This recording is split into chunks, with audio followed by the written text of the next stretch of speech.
اور ہم پھر کہتے ہیں کہ اللہ سے ڈرتے رہو، بے شک اللہ تمہارے سب اعمال سے خبردار ہے۔ اور ان لوگوں جیسے نہ ہو جانا جنہوں نے اللہ کو بھلا دیا تو اللہ نے انہیں ایسا کر دیا کہ وہ خود اپنے آپ کو بھول گئے۔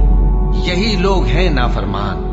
اہل دوزخ اور اہل بہشت برابر نہیں، اہل بہشت ہی کامیابی حاصل کرنے والے ہیں۔ اگر ہم یہ قرآن کسی پہاڑ پر نازل کرتے تو تم اس کو دیکھتے کہ اللہ کے خوف سے دبا اور پھٹا جاتا ہے۔